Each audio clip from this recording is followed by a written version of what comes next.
Uterus ಅಂದ್ರೆ ಮಕ್ಕಳನ್ನ ಹುಟ್ಸೋಕೆ ಅಂತ ಮಾತ್ರ ಅನ್ಕೊಂಡಿದೀರಾ? ಯೂಟ್ರಸ್ ಅದಕ್ಕಿಂತ ಹೆಚ್ಚು.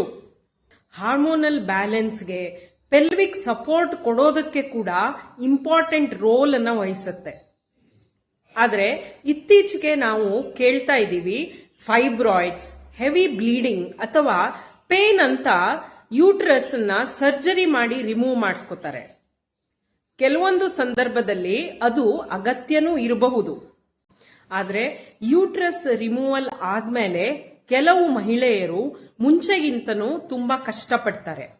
ಹಾರ್ಮೋನಲ್ ಚೇಂಜಸ್, ಕಮ್ಮಿ ಎನರ್ಜಿ, ವೇಟ್ ದಿನೇ ದಿನೇ ಜಾಸ್ತಿ ಆಗ್ತಾ ಹೋಗೋದು, early menopause symptoms, joint pain ಕಾಣಿಸ್ಕೊಳ್ಳೋದು ಅಥವಾ ಆಲ್ರೆಡಿ ಇದ್ದಂತ ಜಾಯಿಂಟ್ ಪೇನ್ ಇನ್ನೂ ಜಾಸ್ತಿ ಆಗೋದು. ಇದೆಲ್ಲ ಎಲ್ರಿಗೂ ಆಗತ್ತೆ ಅಂತ ಅಲ್ಲ, ಆದ್ರೆ ನೆನ್ಪಿಟ್ಕೋಬೇಕು, ನಮ್ಮ ಹೆಲ್ತ್ಗೆ ಯೂಟ್ರಸ್ ತುಂಬಾ ಇಂಪಾರ್ಟೆಂಟ್. ತುಂಬಾ ಡಾಕ್ಟರ್ಸ್ ಕೂಡ ಹೇಳೋದು healthy weight, stress management, healthy lifestyle ಹೆಣ್ಣು ಮಕ್ಕಳ ರಿಪ್ರೊಡಕ್ಟಿವ್ ಹೆಲ್ತ್ ಅನ್ನ ಚೆನ್ನಾಗಿಡಕ್ಕೆ ಹೆಲ್ಪ್ ಮಾಡತ್ತೆ ಅಂತ. ಆದ್ರಿಂದ ಹೆಲ್ತ್ ಸಮಸ್ಯೆ ಬಂದಾಗ ಒಳ್ಳೆ ಡಾಕ್ಟರ್ ಗೈಡೆನ್ಸ್ ಜೊತೆ ನಮ್ಮ ಲೈಫ್ ಸ್ಟೈಲ್ ಕೂಡ ಹೆಲ್ದಿ ಮಾಡ್ಕೊಳ್ಳೋದು ತುಂಬಾನೇ ಮುಖ್ಯ. ನಿಮಗೆ ಫೈಬ್ರಾಯ್ಡ್ಸ್, ಇರ್ರೆಗ್ಯುಲರ್ ಪೀರಿಯಡ್ಸ್ ಅಥವಾ ಹಾರ್ಮೋನಲ್ ಇಂಬ್ಯಾಲೆನ್ಸ್ ಪ್ರಾಬ್ಲಮ್ ಇದೆ ಅಂದ್ರೆ ನನಗೆ ಯೂಟ್ರಸ್ ಅಂತ ಡೈರೆಕ್ಟ್ ಮೆಸೇಜ್ ಮಾಡಿ.